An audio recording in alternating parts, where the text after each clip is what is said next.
Sa Jollibee, bida ang saya-saya talaga kapagka mula pagkabata mo, paborito mo na yung Jollibee, di ba mga ka-alright? Pero syempre yung Jollibee hindi lang pang bata, kundi pang matanda na rin.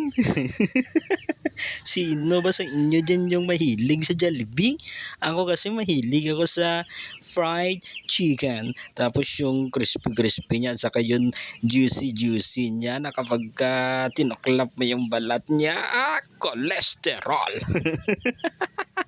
Pero bago nga tayo mapunta doon sa mga Jollibee na yan mga ka-alright, yung palang ginagawa natin dyan ay 8x5 na vanilla chiffon at nakita ninyo kanina yung ginamit natin na filling yo.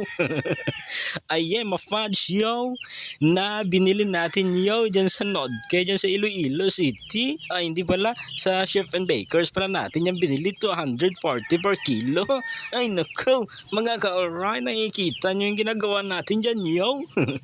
Kaya kung ako sa inyo, ang pagpipilian nyo ay either yung fluffy test na vanilla chiffon o di kaya ay moist chocolate na talaga napakasarap.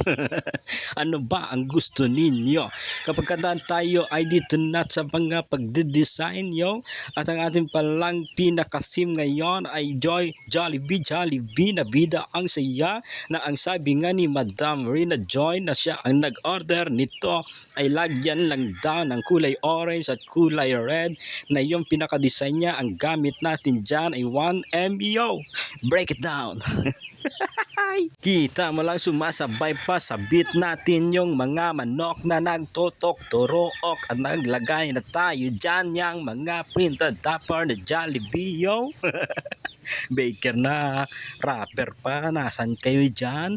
Ayan na, nilagay na natin yung cute na Jollibee mga ka-alright. Pagkatapos nilagyan natin ng pinaka-picture ng baby, and this is christening cake na ang theme nito ay para sa mga manok, ay hindi para pala sa binyag mga ka-alright. And naglagay rin tayo dyan ng iba-iba niya mga sprinkles, at this is the final look mga ka-alright. Kita ninyo, pinaikot-ikot natin dyan yo, at ito ay para kay Aaron June Palma, yung kanyang pinaka-theme cake. At hindi lang yan, dahil sa October 5 ay Teacher's Day, ito na yung ating mga sample design bento cakes, at meron din tayong lava cake para sa mga mahal nating teacher. Alright ba tayo dyan?